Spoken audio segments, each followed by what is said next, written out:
Hello, everybody. Welcome to episode 6 of the Awkwardly Big Dice podcast. I am your host, Dan, and this is my co host, Rob. Thumbs up. I For anybody that refuse. might be audio listeners, Rob put his thumbs up, which I does, suppose that's a good point. yeah, which Thumbs does, up. thumbs up, yes. It does remind me that we are available.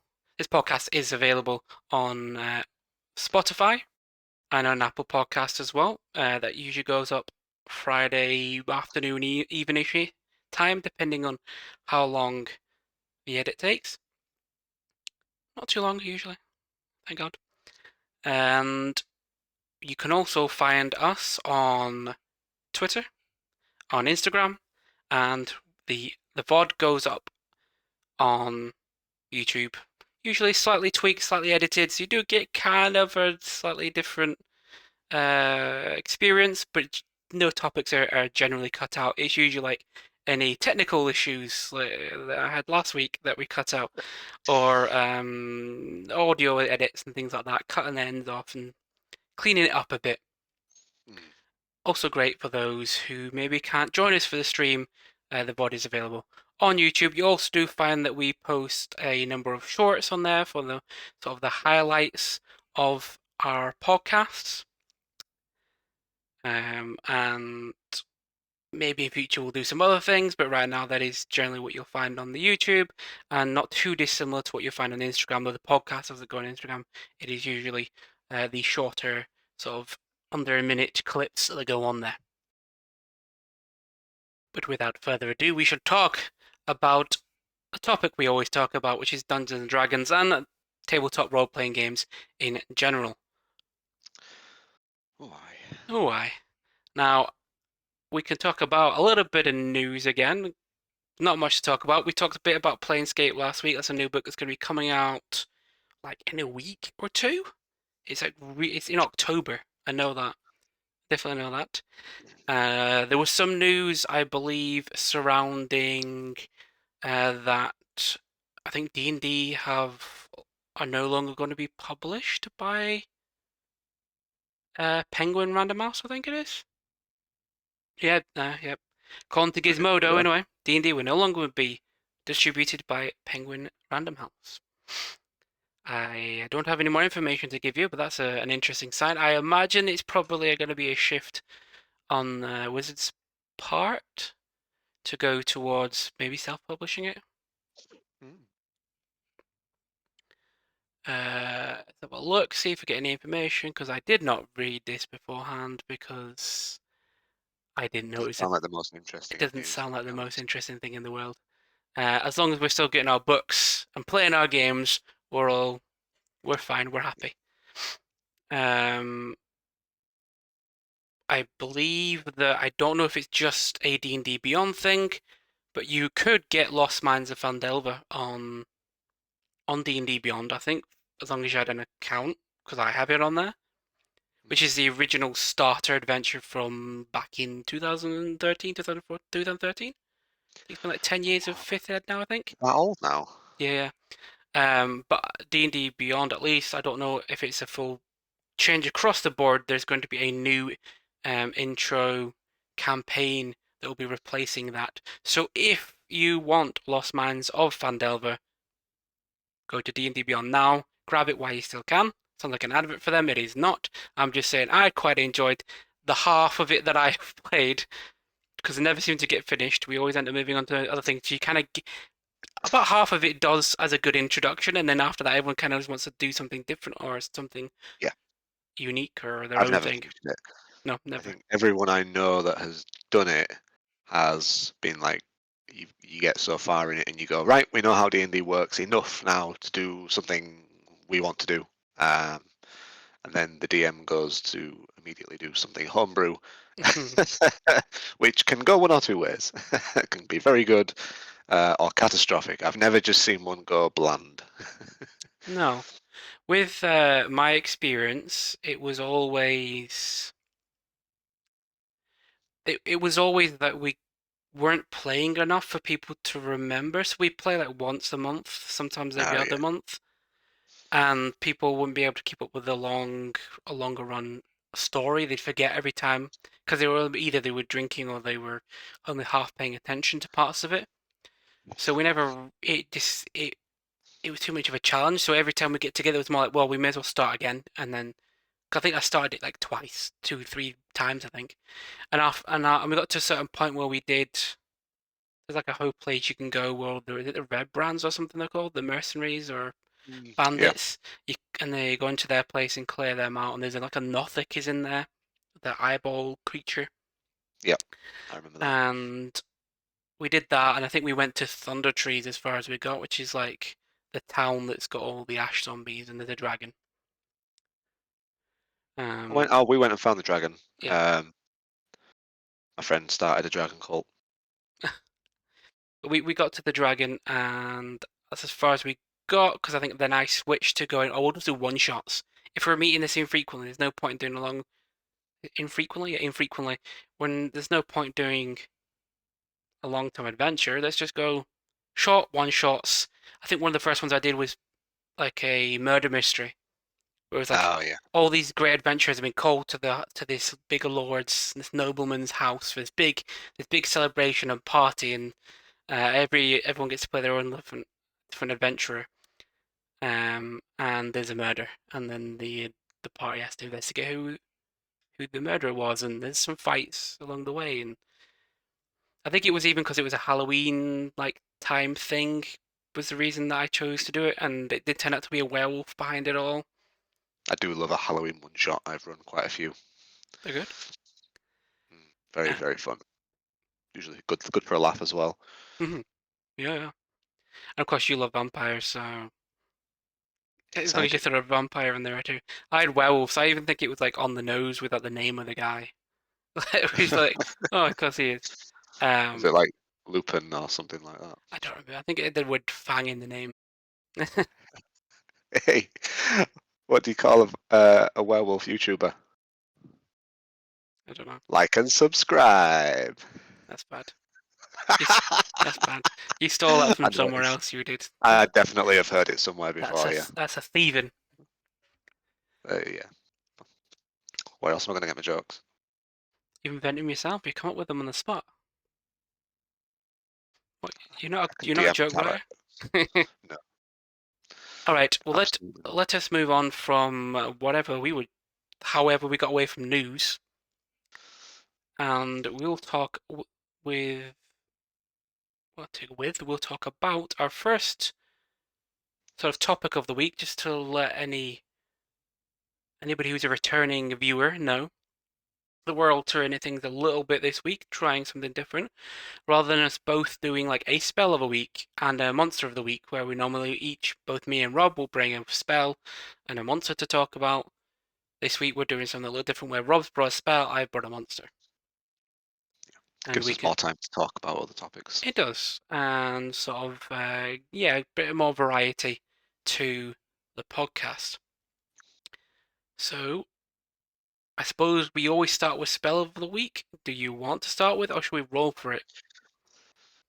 Eh, it's not D&D without some dice rolls, right? All right, let me get me my dice. Ooh, make room in my dice thingy for it. Alright, I'll use a different dice this week. I'll go for me blue and ready coloured one. That's the one I'll go for. Right, let's go. You ready? Yep. Ooh, that's a good roll for me. Probably going to beat me. I got a 9. I got an 18. Oh, you doubled me. I Check you did. out. Well All then, right. so you can decide spell or Uh, monster. you can go first. You can do spell. Spell it is. After all that, we ended up following the normal routine anyway. Like, Okay. would you have changed it? Would you thrown it to me first? Yeah, actually, yeah, I think I would. Uh, Just to be that guy. But this week I've chosen a spell uh, that it's not out of the player's handbook, but it's not a new spell. From quite an old book now, one that I definitely have never owned, but I know it was one of the very early ones from Elemental Evil. and that spell is called Storm Sphere. And I chose it because there's a few things about it that I think make it a really good spell. It's a level 4 spell, so it's kind of at that midpoint. If you're playing a main caster, you'll be learning level 4 spells at level 7. And if you're playing a half caster or something of that variety, you'll be learning them much later. So really, it's one there for the wizards, for the sorcerers, that sort of thing. And let's see, who can learn this spell? Where Sorcerers does and it say? Wizards. Is it just that? That's what it says on the D&D Beyond.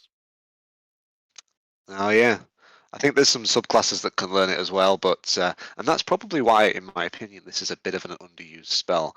I could certainly see uh, Storm Clerics Hmm. getting this spell. I could certainly see Druids getting this spell. I don't really know why they don't, because they get Call Lightning, and it's a very similar spell, which you'll notice once I get into it. So, homebrew DMs out there, if you feel like giving this spell out to players that aren't just sorcerers or wizards, feel free to do so. Also, as much as I love warlocks, maybe warlocks that have the Jinn, because they do get Lightning Bolt, the one that have the Wind and Storm type Jinn as a pact, they don't get this spell, and I think they should because it's cool. So, it does two things, but it is a damage spell. It is a concentration spell. You make a 20-foot radius sphere, which I believe is as big as a fireball, of whirling air. In other words, you summon a sphere of storm. Yeah. It springs into existence centered on a point that you choose within range, which is a lovely 150 feet. So it's got a nice, standard, very solid range on there. The Range. sphere remains for the spell's duration, which I believe is a minute. Yep, it's a minute. Each creature in the sphere, when it appears, all that ends its turn there must succeed on a strength saving throw or take 2d6 bludgeoning damage. And the sphere's space is difficult terrain. So on the surface, at first, that doesn't sound like a lot of damage. When you consider that it's a level 4 spell, and you're like, well, that's going to take 4 whole turns to at least do the kind of damage that a fireball would do, which is 8d6 as opposed to 2. But until the spell ends, you can use a bonus action on each of your turns to cause a bolt of lightning to leap from the center of the sphere towards one creature you choose within 60 feet of the center. You make a ranged spell attack, and you have advantage on that attack roll if the target is inside that 20 radius sphere, that 20-foot radius sphere. On a hit, the target takes 4d6 lightning damage. So the reason I like this spell is you can cast it and then activate it on the same turn because it's Hmm. an action to cast it. It's a bonus action to activate that little bolt of lightning. And 4d6 is decent damage. That maxes out at 24 damage there. Plus, if you're hitting something that's in the sphere, which if especially on the first turn you cast it, Hmm. probably gonna unless you've got unlucky with the 2d6 bludgeoning damage and killed one of the things that you wanted to shoot with the lightning bolt, which is unlikely, let's be honest. Creatures within 30 feet of the sphere have disadvantage on wisdom checks made to listen as well. So nice little niche Hmm. advantage ability there as well. So it's you got many tiers of things going on there, which again I do like with my spells. And one of the reasons that I think this is a really great spell is then after each of your turns, you can carry on using your main action. You could then start casting lightning bolts, chain lightning if you're a lightning themed caster, or if you don't care about any theme and you just want to start flinging off fireballs or blights or whatever you want to cast. You can do that for your action, and then for your bonus action, you can just keep on going zap, Hmm. zap, zap. Obviously, you can't concentrate on anything else, but it's a neat little spell, and I like it for my favorite type of wizard, which is the Blade Singer. I'm a big lover of the melee wizard, and I would use this the same way I used um, animate objects. I would be in there attacking with my action, doing melee attacks and melee attack cantrips like Green Flame Blade and Booming Blade, whilst then zapping things as a bonus action. So it gives you a lot of things to do on your turn, which is a lot of value in my opinion. What do you think of it, Dan? Now that you know what the spell does, because I Yeah, know you've never really I heard of it before. didn't really know about it before. You mentioned that you were going to discuss this spell. Yeah, it's good. It's great to have a spell that has multiple angles. It has multiple tiers to it, levels to it, whatever you want to call it. It can do multiple things. Um, Multifaceted. multifaceted, yeah. And it's, as you say, with the Blade Singer, you could get away with the fact that you have to end your turn in this sphere. So if something is in there, you can go in and get out if you have the right setup as the Blade Singer. Mm. Like the Um, mobile feet or something like that. something like that. You could get in and out of your own. Because if you're in there when and you end your turn, you're gonna take that. You have to make that save for the damage anyway, You are. which then could cause you to lose concentration on it. And then that was like, why It's why yes. did you why did you do that? The But singers are great at keeping concentration though, so mm, it's unlikely for the minimal damage because it's only 2d6 is well, it's not going to be any higher than a 10 on the concentration check, so it should be pretty good there. yeah, But carry on. uh, it's great that the sphere space is difficult terrain Mm, because that means half movement, yeah. which means anything that moves through it is moving at half movement, which slows everything down. It's in that sphere, which is also great for blocking a sort of a an entry or an exit, depending on what the situation is.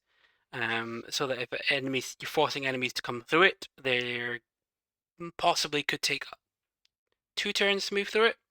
There's a good chance of that. Um, Obviously, what you move 30 feet, so different terrain 15 foot. It's a 40-foot diameter. Yeah, you're going to take at least 2 turns to get through it. I Hmm. would say. There's I'm sure there's probably angles to it that you could work around it, It but depends on the battle map, I suppose, doesn't it? And it mm, depends, like, obviously, it goes without saying that the more creatures you manage to hit with that initial blast, the more damage you're going to do. So some might be able to get out of it because they might be on the edge of the sphere. Um, immediately to my mind, there's a few really interesting combos you can run with this. In a similar way to things like the warlock spell Hunger of Hadar, where again, you've got that big area that's doing damage for things that start their turn there and damage if they stay in there and it's dark and it's I've comboed things with that before with other players in the past. You could have a firewall at the edges of the sphere, so that even though things want to get out of that sphere, they have to jump through the fire and the flame, lol, mm, to get out of it. If you've got obviously this spell at the moment isn't available to druids, but if you had a druid in the team or the party, they could cast is it spike growth? The yeah, spell that means that for every 1 foot of movement, it costs 4 foot. you take Um, damage. I was not thinking of the damage one. I was thinking of the one that combos with that, so that slows everybody down. Entangle. Entangle's a lower level one that doesn't do. It's very similar to Spike Growth, I think, but doesn't do damage. There is a different one. There's one that makes you take 1 foot, 4 foot of movement for every 1 foot you would move. Maybe And Spike Growth. obviously, it would be ideal to couple that with this because it means that things are going to really struggle to get out of it. Or you could use other little combos like Booming Blade. Normally, when you hit something with Booming Blade, because it has the extra damage that happens to any creature that moves, you prime the creature, and then if it moves, it takes an extra bit of thunder damage. Well, then you've got an incentive for that creature to stay still, or an incentive for that creature to move. So I quite like that. The putting a choice on the DM there to decide whether the creature's moving or staying put. Um, if you've got people with push actions, like repelling blast on Eldritch Blast of a Warlock, or um, shove actions, that sort of stuff, keep knocking people back into the area. Hmm. I Yeah, do love effects that do that sort of stuff. it very much reminds me of, as you mentioned, Hunger of Hadar, or Hadar, or however you pronounce that. Yeah. It's a Advanced black tentacles. yeah, it's a control. It's good. I would consider it a control spell. Yes, it does damage. Mm. At the fourth level, yeah, it's not doing what you could do with a fourth level fireball, at least. But you could combo the two if you really wanted to. I mean, you throw that on next turn. Any creature that's in that, you blast them with a fireball. Mm. And then a tiny lightning bolt Yeah, and just to then finish the as job. as a bonus action, yeah, which works well. I mean, obviously, there's certain creatures you're not going to want to do it to like your golems, as we talked about last week, because Mm. lightning heals them. So don't do that. Yeah, don't do that. But that's quite a rare ability. Lightning is not super resisted. Not like Mm. our friend poison or fire. Even although fire is probably one of the more common resistances, you're still pretty safe casting those sorts of spells, and lightning is resisted less so. And magic bludgeoning damage, I think, is it's really up there with force and psychic. So the bludgeoning side of it is always going to Mm. go through pretty much. Yeah, I'm trying to think of for the little caveat at the end of the spell about creatures within 30 feet of the sphere have disadvantage on wisdom perception checks made to listen. How that is useful because you're not going to use it to sneak because that I'm trying to think how often do you actually go, I'm going to try to listen out for something. It's usually related to whether you're either on watch or you're hoping the enemies aren't listening out for you because you're sneaking. Um, I think I would probably use it um, on a few things. So it could actually even create a disadvantage situation for the team as well. If they're trying to figure out what spell an enemy wizard is casting by listening to the magic words, i.e., the verbal components, and they're at a disadvantage on the hearing perception check to try and figure out in a snap moment whether to counter or not, um, that could be causing an issue. I'd probably treat it similar to there are certain spells, like I know there's a wind shield type spell, I forget its exact name, but that deafens the user mm, because you've got a swirling vortex of wind around you. I would treat it similar to that, just not as potent as fully being deaf. So like there might be you might be against a bunch of guards, soldiers, mercenaries, bandits, enemies that are likely to communicate verbally or mm. have a leader that is issuing commands. And obviously, if it's difficult to hear, you might, as the DM, want to start thinking, right, do they hear each other? And you could create quite a rich encounter just by adding that extra sort of interactive element. It is niche though, for Yeah, sure. and That bit. very niche, and I think that's probably why it's this little thing added to the end of the It's not spells. why you pick the spell. No, no, it's not. You choose a spell because you want to control the area and hit people with lightning, pretty much. Mhm. That's why you choose it. Um, it's interesting that the spell does the 2d6 damage is bludgeoning damage, opposed to something like thunder damage, which I would have maybe expected, or it's I lightning think it's because damage. it's a swirling storm. I've seen a few spells that do bludgeoning for that. Mm. So It's I supposed to think be the it's idea the you've been idea that hit you by can hard, like like winds, strong and winds. debris. Mm. And again, if your creature's got a or monster's got, or even your barbarian, I suppose, resistance to bludgeoning, place, piercing, and slashing damage, usually doesn't include magic. So, Yeah, so you're not going to really be resisted. mhm. Well, barbarians would, because Yeah, it's not that caveat. It's not that yeah, little wording is not there for so barbarians get away with it. But most creatures I've never seen. I'm sure there's something out there, but I've not seen anything that resists bludgeoning, slashing, piercing without having the uh, magic, silvered, or adamantium kind of mm. bit Usually written it's in there. the non-magical attacks is made by silver weapons or something, isn't it? Yeah. Yeah, but yeah, no, I do like it. And one of the slightly spicier elements as well is as soon as you upcast it to 5th level, both damages raised by a d6. So you are getting quite high value there.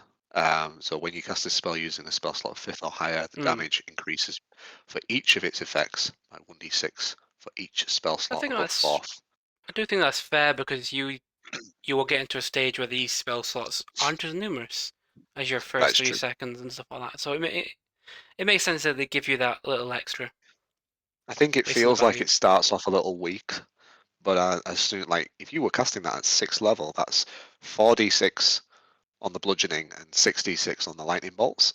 Whereas if you're increasing the damage, the spell of fireball or lightning bolt, or any of those kind of spells like blight or cone of cold, they only go up by 1 dice a level. Granted, they start higher off, Mm-hmm. so there's that kind of balancing Mm-hmm. effect, I think. But yeah, No, it I is. like, I like it. But we shall end spell of the week, Storm Sphere. For those who wish to do damage and control an area and debuff the enemies, as the spell tag suggests on D&D Beyond. But basically, if you wish to reduce the abilities of the enemies, it's a good shout for your sorcerers and your wizards. I think wizards would probably be the go-to on that, but there's no reason a sorcerer can't take it, especially if it's thematic.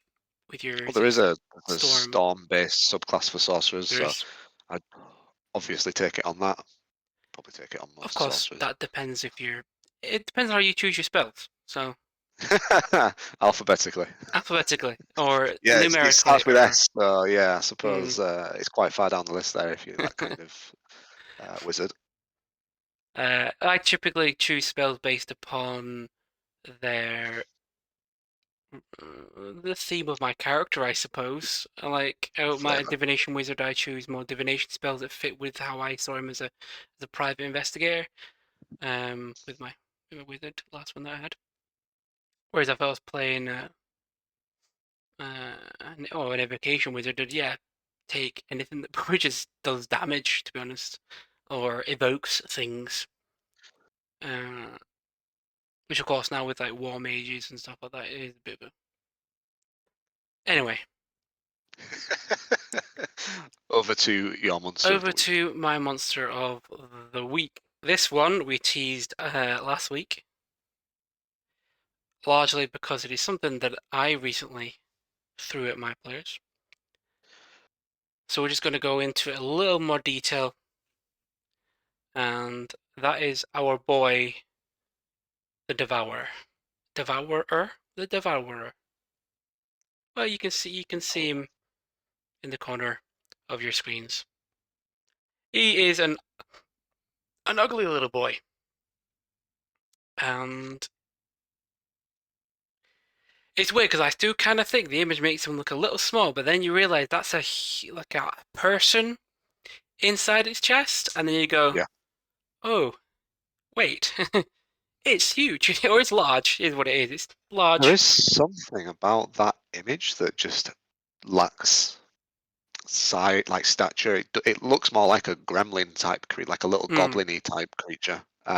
it does. With obviously a very tiny person inside it, I guess. Like a gnome. It's a gnome, yeah, sure. Um, I think it's also to do with yeah, it's the angle With a hunch. is straight on. If you do a slightly low angle, it'll give it a height. It's also scrawny and it's got like really Yeah. thin limbs, so that would yeah, I think that would give it that perspective. Thing to note about this character is it had a creature type change from the former, I think it was Volos or Mordecai's Tome or whatever. The former book, I think, I want to say it's Volos, where it was considered a fiend. Now in Monsters of the Multiverse, Mordecai's presents Monsters of the Multiverse, it is considered undead. The reason I noticed this very small uh, difference between the two was because when I was looking for monsters for my game, I was looking for undead specifically because I had the Hallow spell in place, with the exception that undead were allowed in the area. And it being a fiend is not what would be in the area. It doesn't make any sense. Logically, it doesn't work.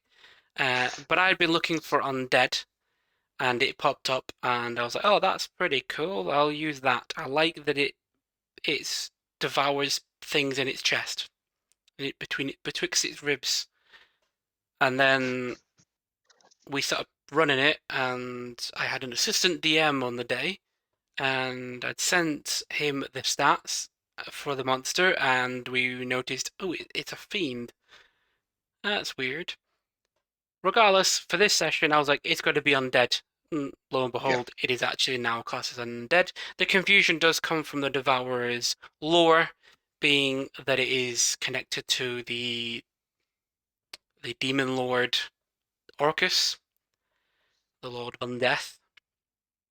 Oh yeah. So that's so I think it's probably a considered kind of associated to demonhood, even if it's not anymore an actual demon. Though you read the description, still mentions a lesser demon that provides itself to Orcus. Uh, might become a devourer. But lore aside, you can use it how you want in your games. I wanted it to be undead because it fitted. It sounded undead. It also has a little feature that features further undead that I really Nice. liked. It has undead vibes. It certainly does. So the real only difference between the two variations that are available, depending on the book that you have, is that one has something called unusual nature, and the other doesn't. So the newer version has unusual nature, which just means that it doesn't require air, drink, or sleep. Mm. Obviously, food is missed out from that because of the nature of the creature is that it devours creatures, your players, hopefully. Uh, but in the original version, that is not included. Also, it's an undead. It's quite a common thing for undead. I trying to look. I can't see any other differences, and none that I picked up when I was looking before either. Doesn't Uh, look like there is. no.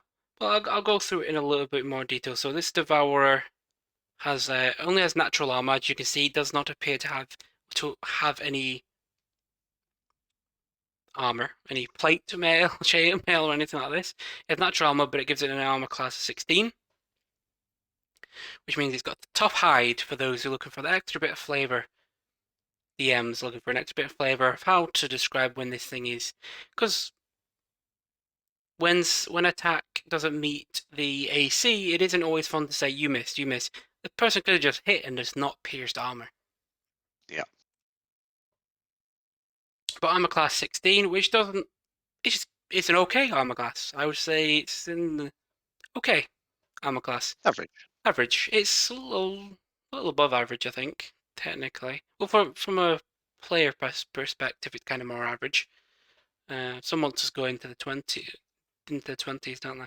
Some players can too, but it's less common.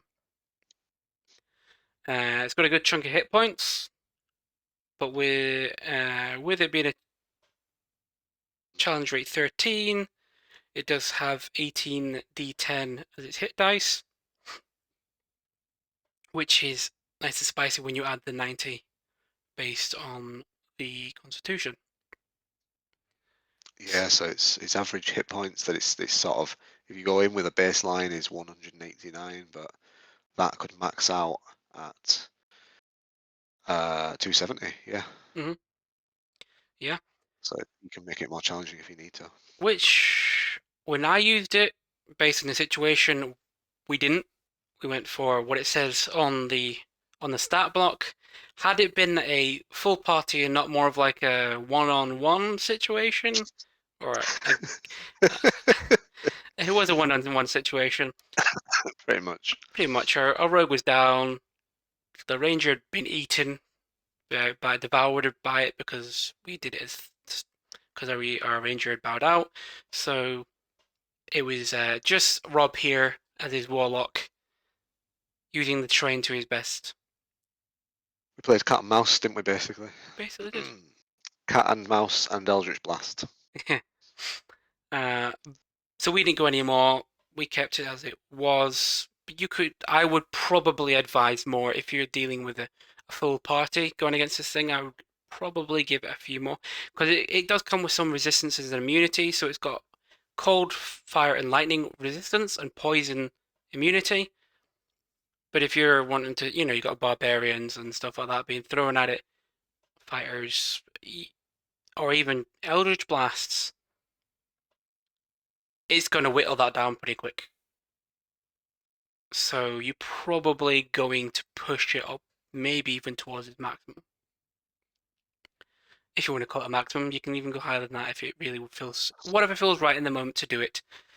I Absolutely. think we briefly covered it last week that we needed something like 40. It had 40 hit points left, and Rob did 39. But I was like, screw it, it's dead. It's Yeah. done. Because there's no point for that one hit point. No, we'll have it done. It'd have just been another turn of I move as far away as I can, and It even was. if it It was. got to me, I wouldn't have killed me. Yeah, it was very close to you at that point, wasn't it? It was like almost on you. So it would have made it. Yeah, I think. Yeah, it was just right. Like I don't. Any DM out there, I wouldn't like haggle over a hit point. No. No. Obviously, on your players, that's a bit different. That's very different for your players. Players, if you've got one hit point left, yeah, it's great. Haggle over that hit point. Oh But yeah. with a monster, DMs, be kind, be cool, be cool. It's got lovely data vision up to 120 feet. Great for seeing in the dark, as you're probably likely to stick this thing in the dark because it is a spooky, scary thing. And it's also, more importantly, it's telepathic So up it to is. 120 feet. Now I had it be telepathic, and it does speak Abyssal, which for me is always I think we mentioned before. Just give it freaking common. I gave it common so that it can communicate and be disturbing in whatever way it wants to be Got to the 13 players. intelligence. Yeah. Why could it not speak common? Even broken common, like Mm. I think I just had it speaking in your head, if I remember rightly. It was a couple of weeks yeah, ago yeah. now, but I think that's pretty much what I did. It We'll move on to its attacks, which both me and my assistant DM, my brother Luke, we've quite liked some of the stuff it got to do, and it was it was fun. He was playing the monster. I was more like guiding the entire combat, coming up with Yeah. the rules and decisions, but he was making that sort of on the moment decision. Which, if anyone can do it, it's actually quite a fun thing to do. Is to have an assistant DM, someone there, just to kind of mix it up a bit. It takes it out of your hands. Obviously, if you've got things you want to plan, you make sure you discuss it with them beforehand. I One thing I probably could have discussed with him beforehand, but was the eating of one of the player characters. Yeah. But I didn't really have the opportunity, nor did I know whether or not. That was short notice because we had a player like bow out like a minute before the game. Yeah, Permanently bow out, so so I which is had always unfortunate. yeah, But because had I if yeah obviously if I'd known about that beforehand, I would have planned it, would have discussed it with my assistant, and it would have happened the same way. But my plan was even with my assistant because I think we discussed it the day before that since he was only be there short, for one session, he can come in, be my assistant and run the monsters. I was like, it doesn't matter if he doesn't know the specifics beforehand because it's just going to jump out of the cellar, go smash through the cellar door and come out and attack the players. But anyway, we'll move on to what it does as an attack. So it makes two claw attacks and can use either Imprison Soul or Soul Rend, which is fun.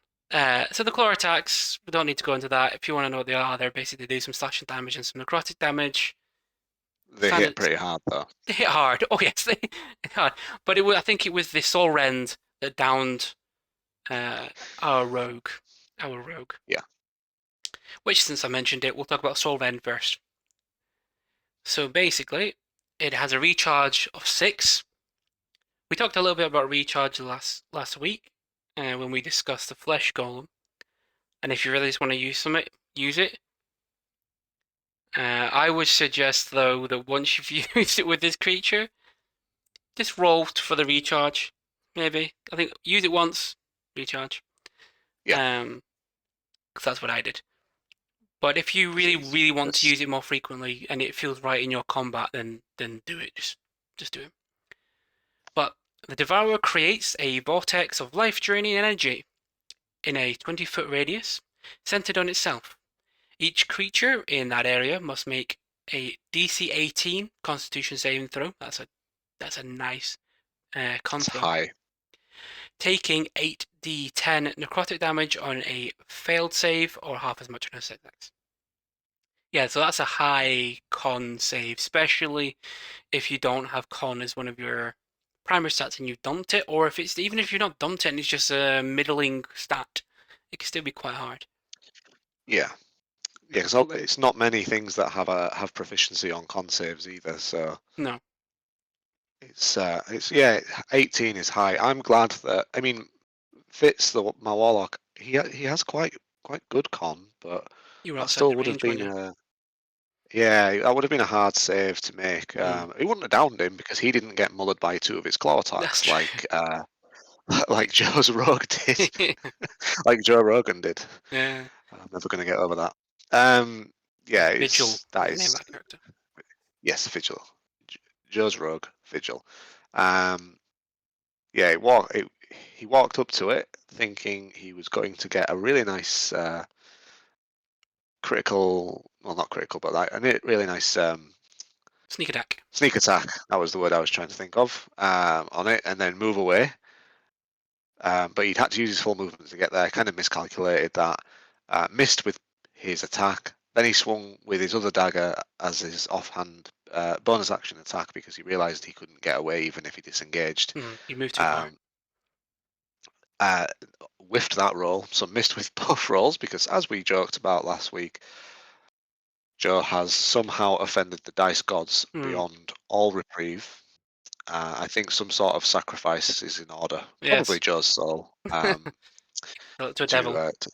or at least some serious monetary amount in order to purchase lots and lots of the shiny dice rocks or math rocks. But yeah, jokes aside, took 2 massive claw attacks, which is, by the way, 2d6 plus 5 slashing and 6d6 necrotic. So that's basically a fireball's worth of attack times 2 if they both hit, Yeah, and then 8d10 necrotic after that for the soul rend. Oh, he went down, and he yeah. went down hard.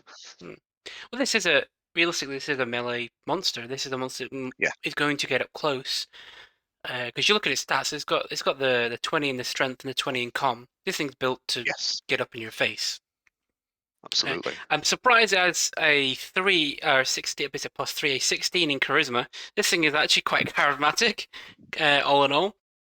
Not particularly wise, but it's very charismatic, considering the look of it. Yeah, it's not physically charming. Maybe it's the way it speaks to you when it's in your mind. Who knows? Perhaps. But we'll move on to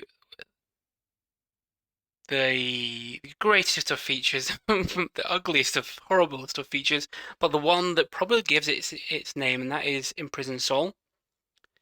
So the Devourer chooses a living humanoid with 0 hit points that it can see within 30 feet of it.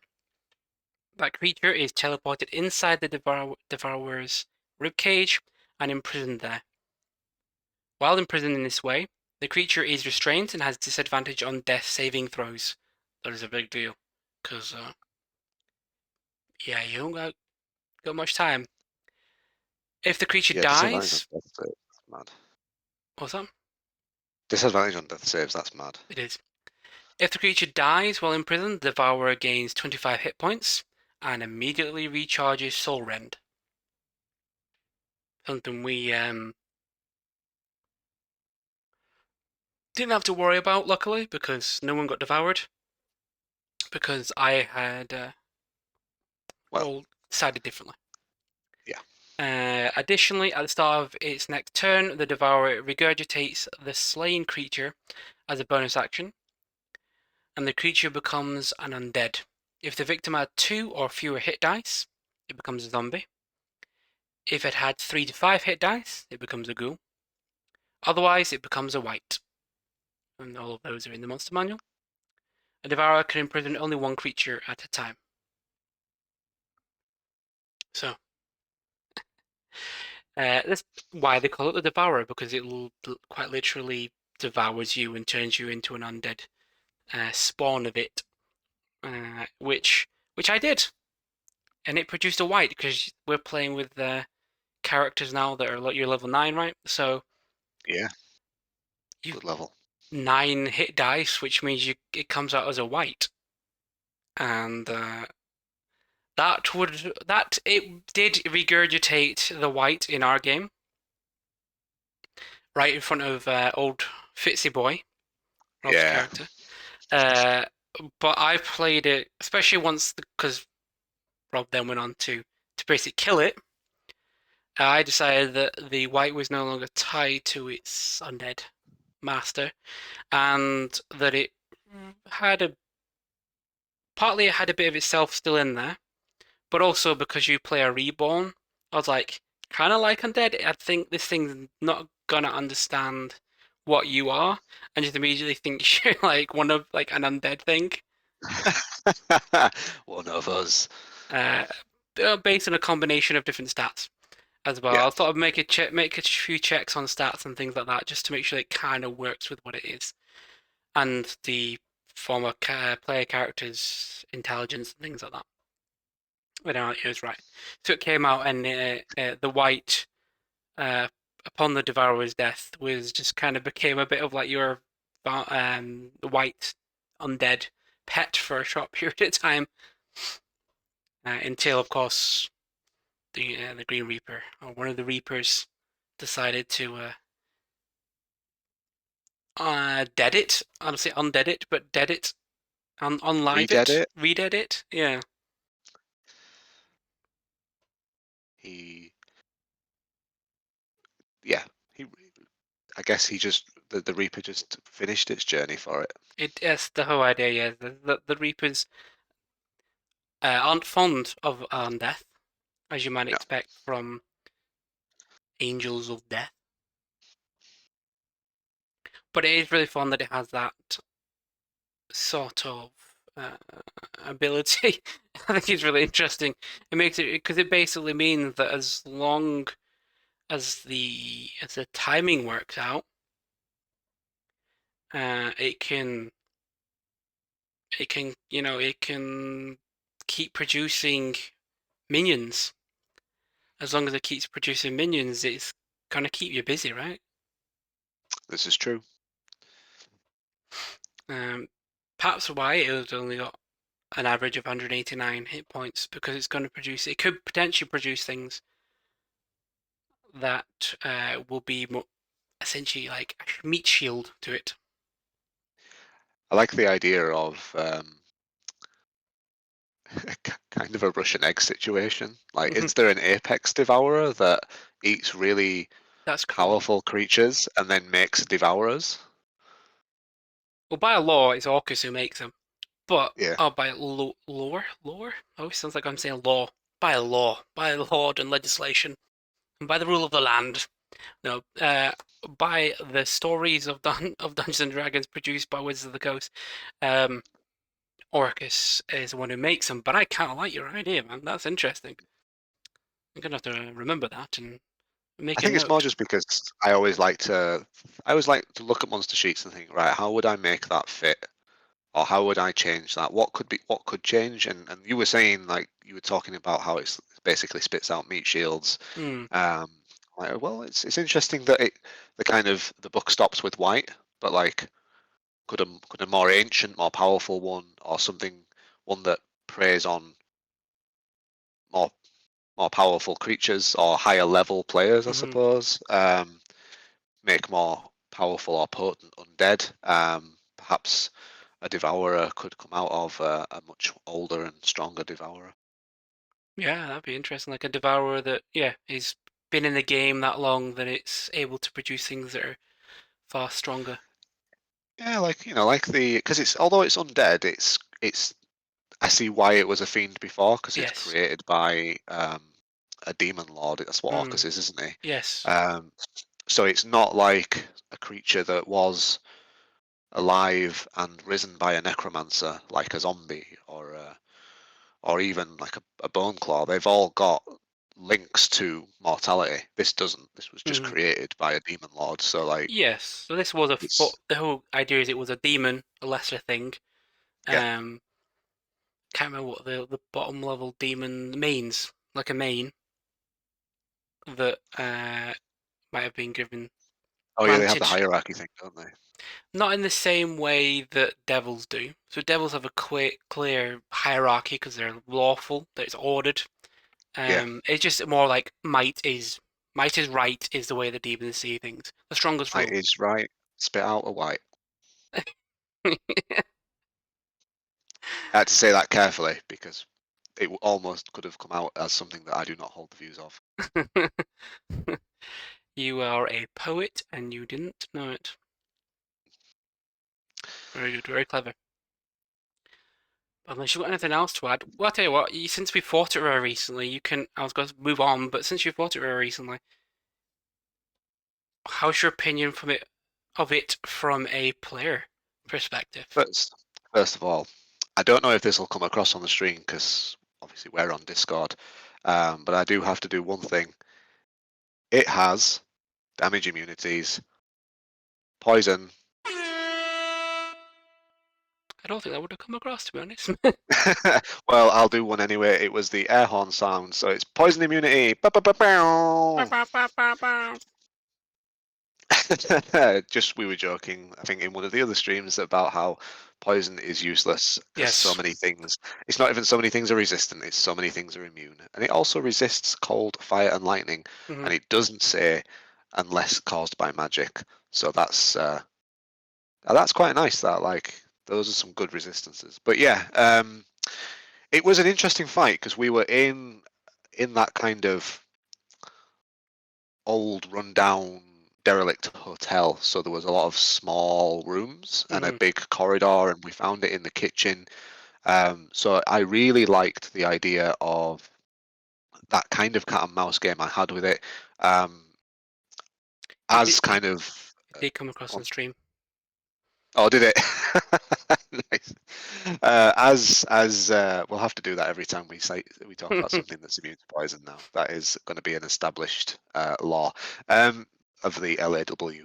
But yeah, no, it was fun to have the game of cat and mouse as fits as a kind of uh, as a as a flying bird person ravenkin that has undead links. As soon as I saw it whip out those massive claws and absolutely ruin Vigil, I was like, I need to stay away from this.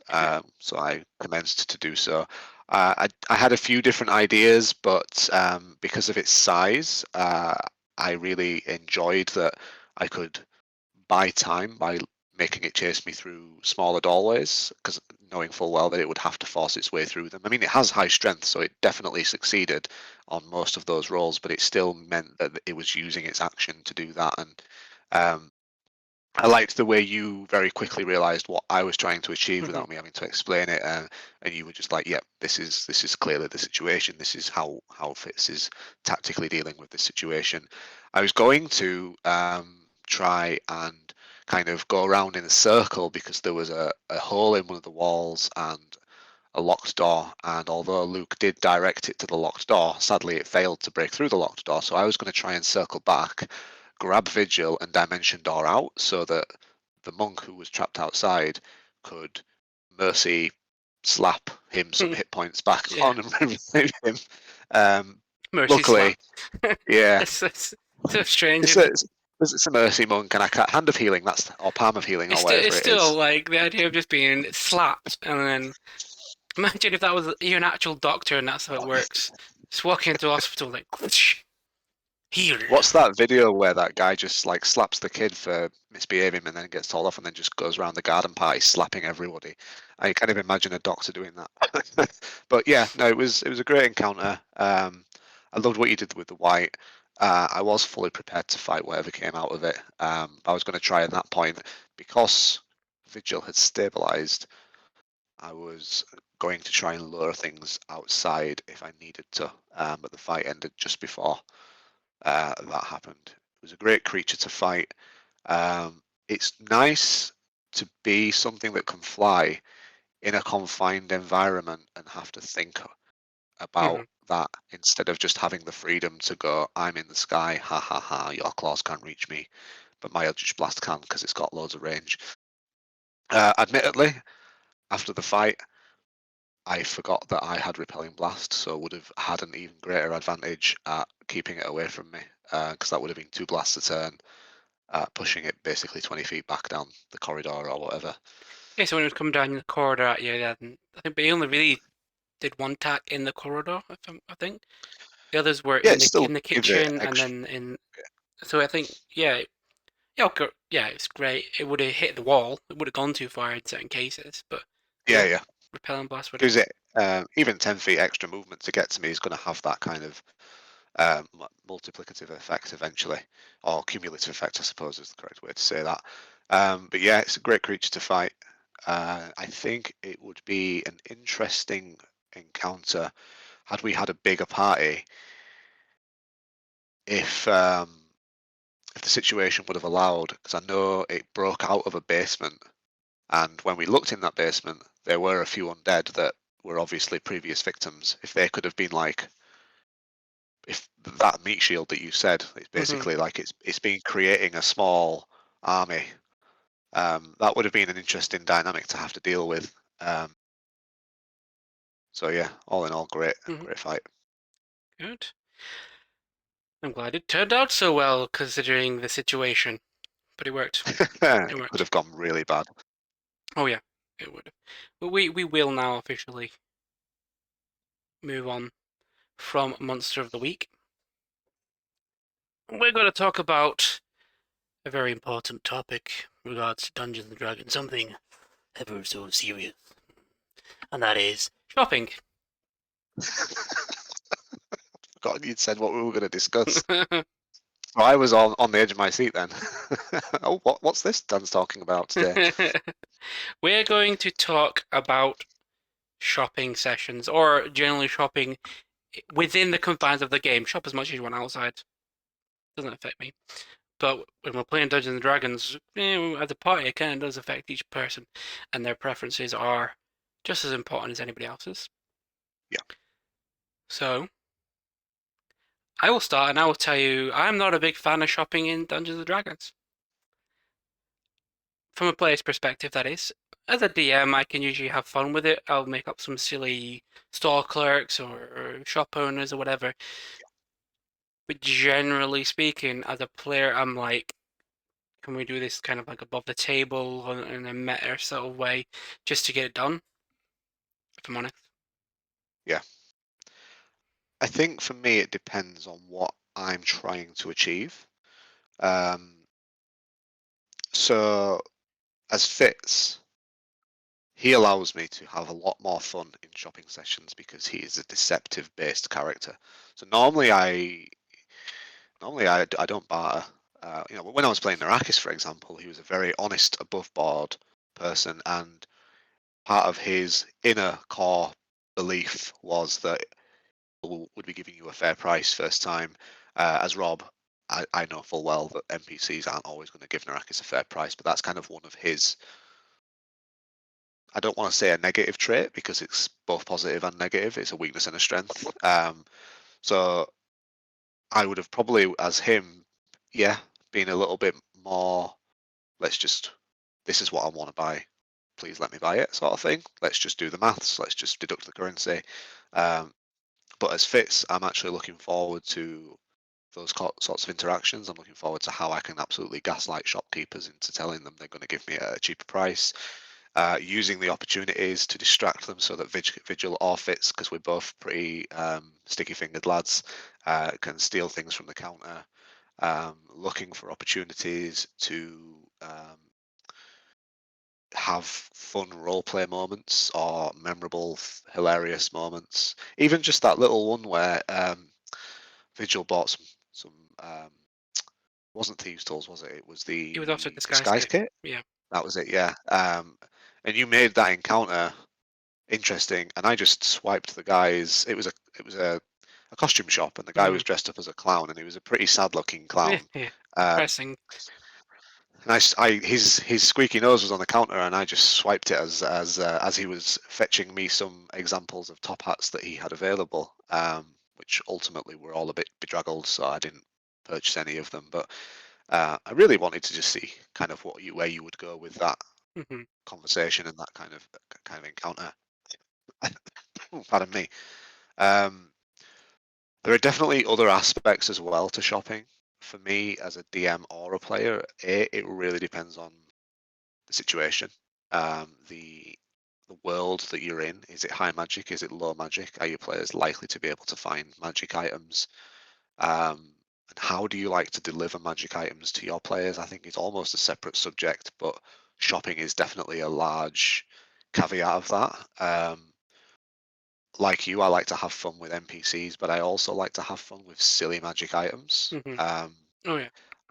I have had some very memorable NPCs in my first campaign. I had because there was like one capital city that they kept going back to. I had I really can't remember his name now, but he was a guy that was basically extremely closely inspired by Vaughn from Borderlands 3. You know, the guy who screams bloodlust and wears a nappy and says that he's a bandit and talks about his rock Right. hard Yes. ex. Yes. Yes. Yeah. Yeah. Yeah, he was like that. He was always like, yeah. He just walked around with His underpants on it.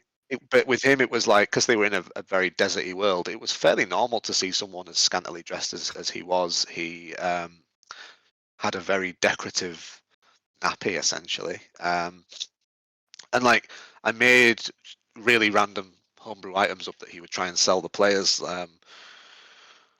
One was a camel's hoof that shot lightning bolts.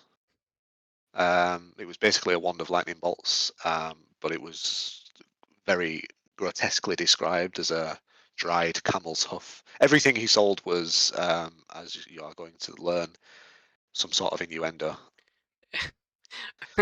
Was it just the camel's toe, or was it the entire leg?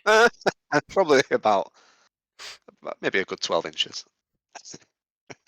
There was I can't remember how I described it, but it was a vaguely triangular shaped, thick black rubber appendage with a ring on the end of it, a book club basically, and that had two charges of dispel magic in it. That you had to slap something with to break the magic, and there were loads of other stupid magic items, and the players all loved and hated going to see him because I just loved to make it really cringe for them. Mm, that But sounds they like you. also, yeah, it was entertaining, and it was cool because it was a very kind of end of the world campaign. So it was nice to bring some lightheartedness to it every now and again. And then I had a character that was weirdly, or an NPC, I should say, that was weirdly based on um, one of the players that played a cross-dressing wizard in an old Warhammer Quest campaign from years ago called Wangle the Cowardly Wizard, and he was very camp, very pink robes, fishnet tights, beautifully resplendent staff, and teal hair, and he kind of just had a shop called Sweet Dream Silks, and he was a magical tailor. And it was yeah, he whatever you asked him to make you, it would be a gaudy as all fuck version of that. I think my paladin, who you guys actually met, called Tarracona, he Terracotta as my character calls them. Yeah, terracotta. Weirdly, none of us picked that up when we did the campaign. I'm not sure why, because Gareth is the player that does that, like I do. Mm, It's probably one of the reasons I do that so much is because I've been friends with Gareth for such a long, long time. maybe he just don't like pots, like Lud No, does. maybe that's it. But he asked for a cloak because he was kind of naked, and he wanted like a nice like belt with a nice bag attached to it and a sheath for his halberd, or some sort of harness because halberds are a bit weird like that. You can't exactly sheath one. So he ended up with this like teal and purple leopard print, um, double-sided reversible cloak that was the gaudiest thing. Weirdly, a little bit like all the clothing sold in Japantown in Cyberpunk because those are all horrendous colours. So yeah, that was for as a DM a very fun way to do shopping. Yeah, Uh, but if you just ask after rations and yeah, a short sword, yeah. it's not fun. No, it's weird because I think that from a DM's perspective, the way I always treat it is I know that shopping, never mind just in Dungeons and Dragons, but like in general can be very boring, at least to me personally. From my perspective, it's boring. It can be boring. So I always think, how can I make it interesting? What sort of interesting character? What sort of interesting shop or location is it? How can I make a joke out of it if I want to? How can I make it interesting? And yeah, like unique homebrewed magic items are, I think, sometimes the best way to go because it makes the entire experience kind of more interesting because it's something unique. Yeah. But if yeah, so like when we play Curse of Strahd and we went shopping in Vallaki, I was like, oh, this is like boring. It's Yeah, going to be. We went to that shop and you did try your best with what you had, and I was just like, I tried to be like, I think I was on tour at the time, so my second yeah, character, who was a cleric, who had lived a life where he had been obsessed with gold and wealth and power that he was trying to leave in his past, and going into the shop and seeing shiny things was more distracting for him. And once you've said that, you kind of like, well, now what it's do you not do? a long-winded or progressed story moment. It's like Mm, you RP it out, and it's like, oh, okay, yeah, I guess that's kind of done. And yeah, it's shopping in Curse of Strahd actually probably the worst part of the campaign. Um, it's one of those campaigns where your players, I think they're because it's not a city-based campaign, and your players are out in the wilderness a fair amount and going from place to place. mm, Depending on how they choose to run it, you can stay in Vallaki a long time. And Vallaki is its own sandbox mm, within the sandbox of the Valley of Barovia. Um, but there's still very little to be done in terms of magic items. You'll find them by progressing the game and working through the plot in its various facets and avenues to progress them. The only time you're really going to need to go to an item shop is to if you want to buy a few health potions maybe, or mm. if you really want to buy or to find a diamond to cast revivify. Yeah, you're But looking even for even spell then, components. Yeah. yeah, even not me. Even then, like an attentive DM will know that their players are after that and will present opportunities to find that throughout their travels anyway. Mm, I believe I know I do it that way, and I know you typically do it that way. Um, but in Stormia, it's a totally different kettle of it fish is very because much so. I think the only way we're limited there is by our finances. Perhaps sometimes our lack of knowledge of the world, and so we need to kind of learn what's available to us, which is kind of almost its own difficulty because sometimes it's quite a challenge getting players to Yeah, kind of come out of that shell a little bit, and think what and ask what can I buy. yeah. I think to preface it, for those who don't know what we're talking about, Stormir is the current campaign that I'm DMing. Rob's playing in with our party, and it is a high magic world. It is a floating island city. It is just a city that's left in the world that flies above an endless ocean, and because it's run by a magocracy, by mages, it's high magic, and there are lots of places where they make and sell magic items. So Yeah, they are plenty.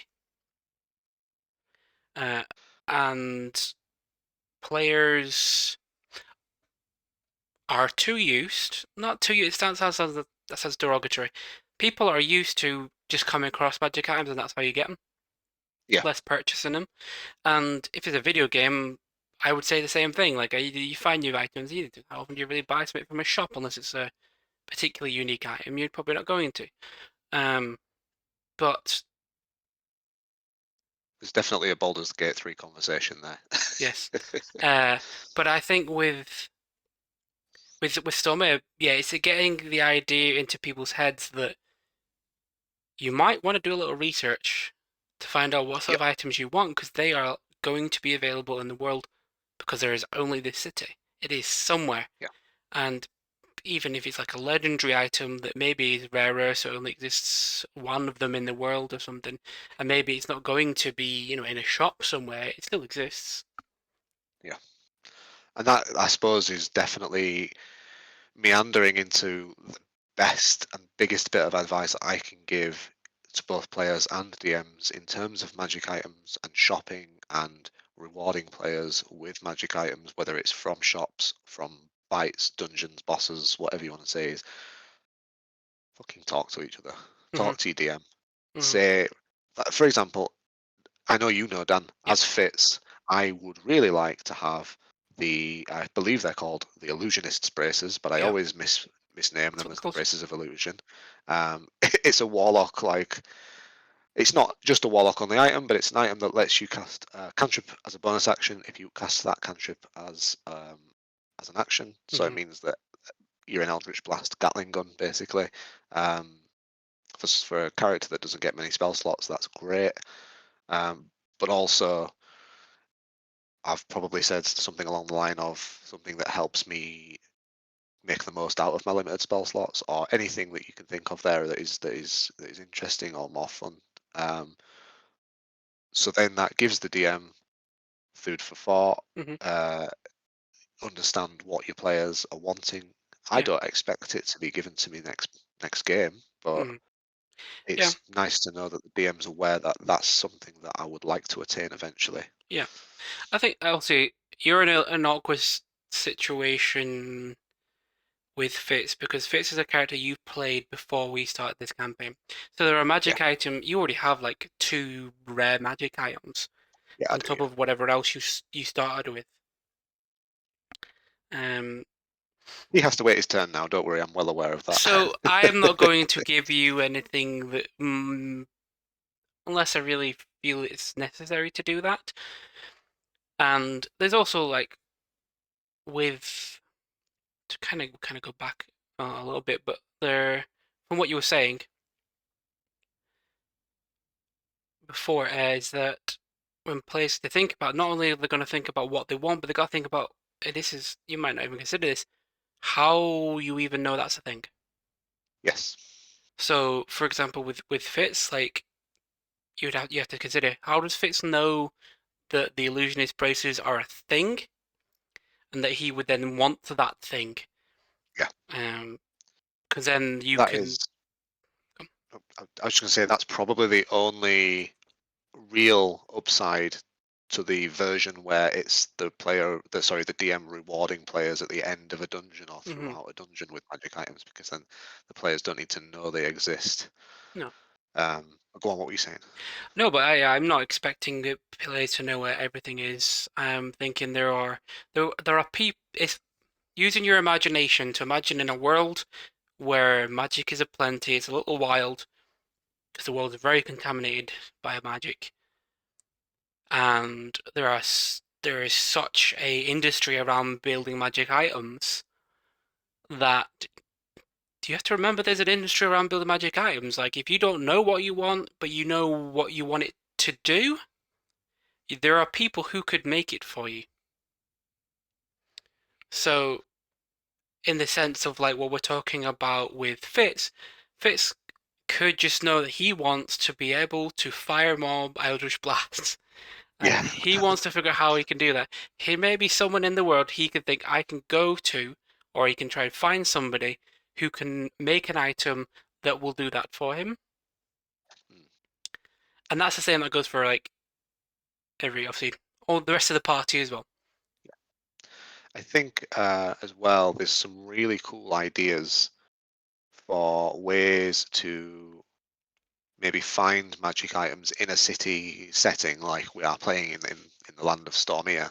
Hmm. Um, there is the Marks and Spencer's joke, magic and stuff, Hmm. which is kind of more like Argos of Yes. lower end magic items. Yes. But I think we were spitballing some ideas probably a few weeks ago now, and something came to Fitz or to me as I was thinking kind of in the mind of what would Fitz do. I was thinking about higher levels of society. There would be auction houses. Hmm. There would maybe even also like lower end auction houses where stolen goods might be Yeah, like black getting market. sold on a Yeah. black market.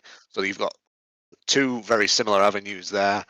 Uh, I just thought of one while we were speaking earlier, because I was thinking on the back of the Devourer fight, like it Mm. probably is a good idea to get Vigil a magic knife or a magic sword or something magic that mundane damage is then not resisted because it's always a bit sucky Hmm. if you're a rogue. We did So I was that thinking maybe like in Strahd, where we went on a shopping thing to go and get everybody's stuff silvered. yes, and that's a blacksmith. That's just a blacksmith thing Hmm. that realistically any blacksmith should be able to do. The player's handbook actually gives rules on that. Um, it's although I think it makes them a bit expensive personally, but make it balanced to what to the amount of wealth that you're Whatever giving your you, players. whatever they want. Like Yeah, realistically, as if you're going to be going for like ultra real stuff, nobody makes a sword out of silver. It's too soft. It's not great. Why with the Witcher makes no sense because his sword made of silver. Like, okay, well, uh, I suppose you would gild the blade so it's the what I edges would would still recommend. be sharpened steel, but like there would be a pattern or a cutting edge of silver down it or Yeah. something. I don't know. I'm not a sword specialist, Mhm. so I'm but one of the ideas I had just a few minutes ago actually was perhaps or potentially an arms dealer. That would Mhm. be pretty cool. Yeah, there'd That be would be arms dealers. interesting. And then you've got things like the higher echelons of society would collect rare artifacts, just as as the wealthier folk are like to do in Hmm. real life. Works of art, lovely items of jewelry, pieces of fashion. Well, in D&D, those can all be magical artifacts Hmm. as well. Yeah, yeah, yeah. Um, and you could have a bit of a heist scenario where you're Mhm. trying to steal items from someone's private collection, and that can end up in an entire sequence of D&D sessions that probably end in chaos and disaster, but That's D&D. you probably you're probably still going to get some magic items out of it, and maybe a few GTA style wanted stars. But I think yeah, that's definitely an idea. I think you owe one big favor to a crime boss. So maybe I should throw a heist at you or something like that. I have a few ideas for that. Not going to spoiler territory, but I have a few No. ideas. But overall, yes. Shopping, I guess. Then the real answer, the real answer to is shopping sessions good is it is what you make of it, Yeah, which I think 100%. is almost the motto of Dungeons and Dragons. It is what you make of it. What was it we said on the first session? The instead of the sky's the limit is your creativity, Yeah, your imagination is the limit. collaborative storytelling, and all that.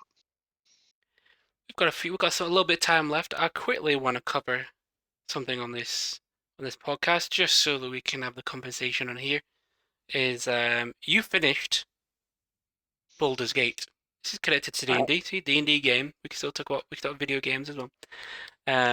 But you've This finished is a it. big conversation for 10 minutes. It is, but because I have not finished it and I've just got to Act 3, I think we could just do maybe a few points that I would like to cover that maybe we'll cover in more detail in another session more, or maybe just something we cover every so often. Because At this point, it's probably worth saying if you've not played Baldur's Gate and want to, we are probably going to spoiler. So yeah, uh, you we have to. mentioned before that before we started streaming, before we started recording, that there is a choice at the beginning of Act 3 that you are offered whether you want to become half illithid or not. And the game feels like it really wants you to do that. Yeah.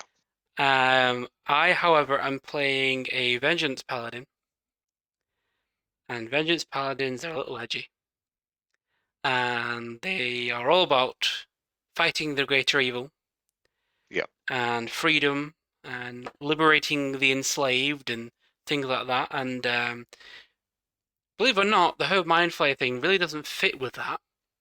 No, not really. No. So when the option came up, I was like, but I kind of want to see what he'd look like as half Illithid. So I did save it and choose that option before going back and choosing my real option, Yeah. just to see what he looked like. You basically just get some eyeshadow. It's kind of what Yeah, happens. like veiny face. Um, I already had eyeshadow as a warlock, oh so dear. All right. a bit Whereas I more like just, eyeliner.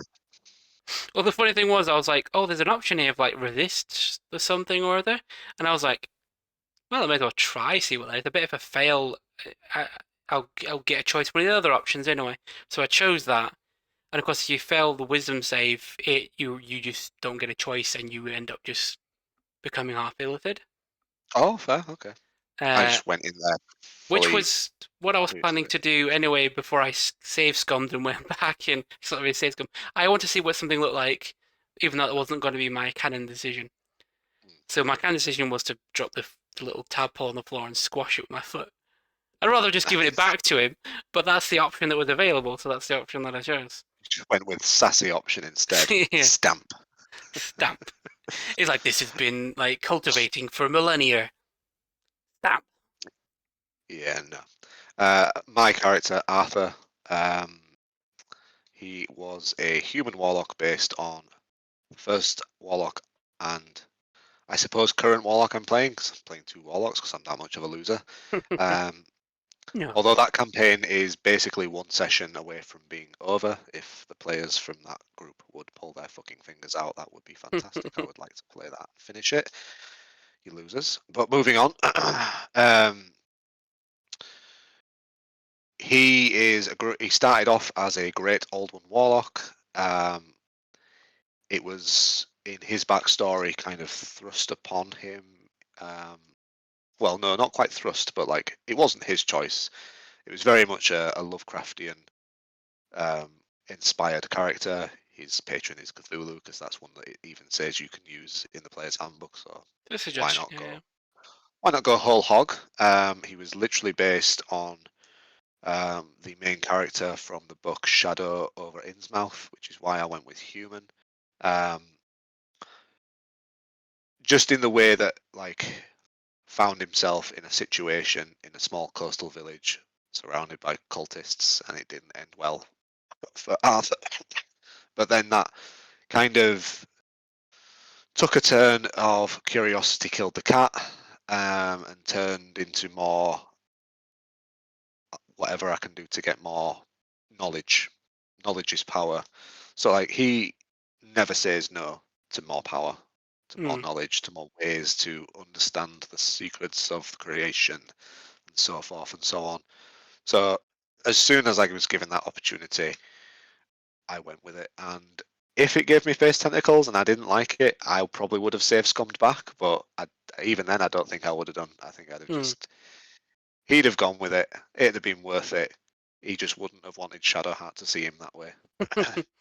I And I agree. But I think that It's funny because I always just thought I'll role play it. That's how I'm going to do it. And it's kind of what you did.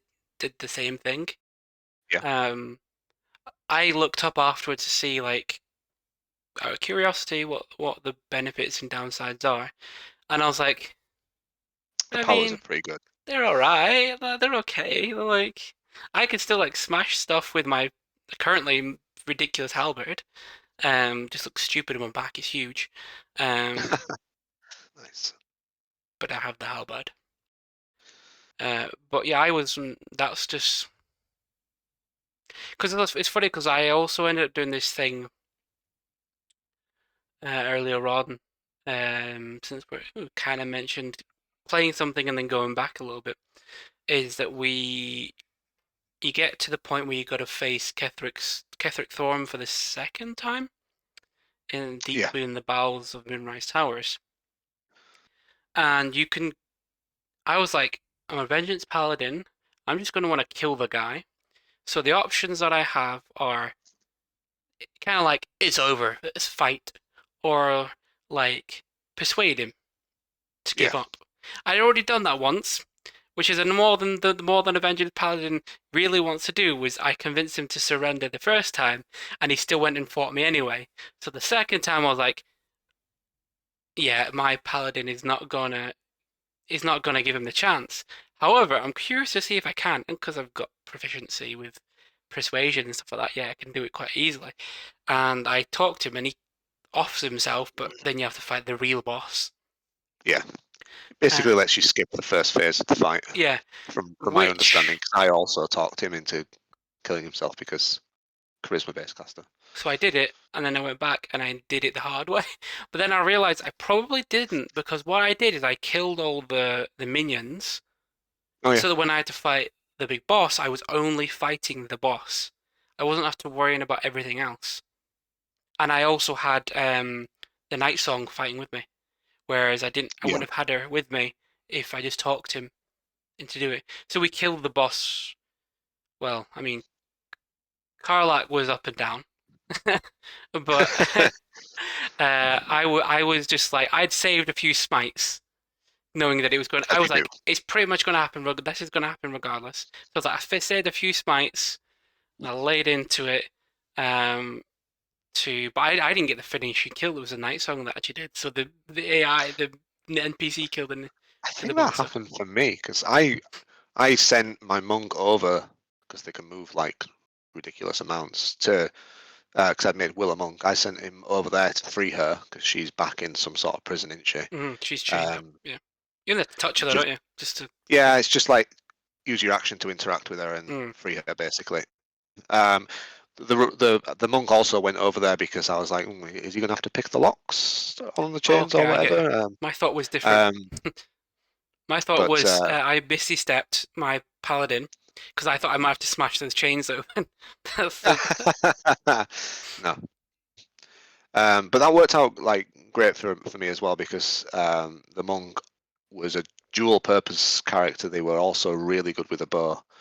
Um, and also like Baldur's Gate 3 has crazy arrows, which really made me want to put them in actual D&D a lot more because magic arrows are not really something I've ever seen really get used. The thing I learned is from because I thought right, it's a magic item, so you don't hand them out too often, right? Yeah, And it's good what use the though, isn't game it? has taught me is just hand out loads of magic arrows all the time Handy. because Like they're handy. handy. I don't Great. use them to be honest with you because I don't really have any archers in my group. But even on my initial playthrough where I attempted a wizard and then went back and played the paladin, and I hadn't had a Asterion with a longbow. Yeah. I'm the guy that plays Fallout and carries a ton of mini nukes around, never using them. So Yeah, the classic. That's how I used to play Resident Evil. Save all your best weapons to the end and still try and beat the boss with a pistol. yeah, Just where's the fun? It's a weird satisfaction, but no. See, by the end, I'd made Will because I'd changed Will a few times because I was okay, trying to find the way I liked to play the Dex character, yeah, and I'd made him a fighter okay, um, which kind of suits to him. to be a dual wield guy. So I was like, yeah, let's see what we can do with him. But actually, fighter's getting 3 attacks by the end, plus a bunch of really powerful magic arrows, plus my warlock, because he said yes to the extra special mind worm. He had the ability to do the there's like a big red nova that pulls everybody in and casts slow on them for a turn. And once you've I've done had it, that done on me. yeah, you will. There is an enemy that does it on you, Mine and flies, I think.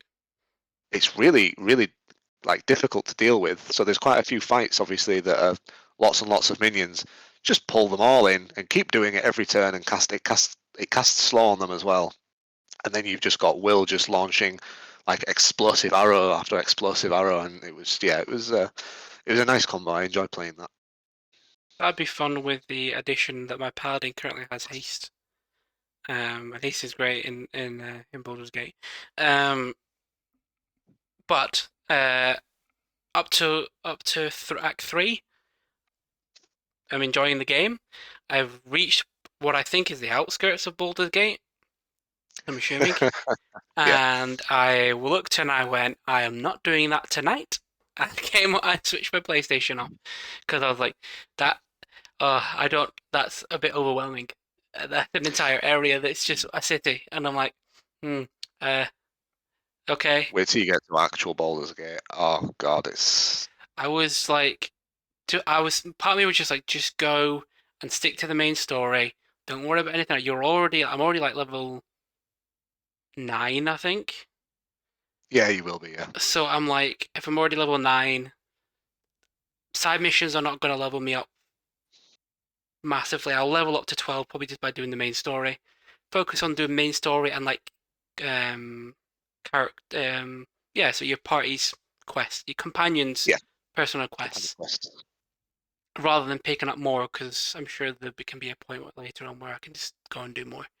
Yeah, Um, there's absolutely loads to do, and what I honestly feel is I got to Act 3, did the outer area as much as I was willing to.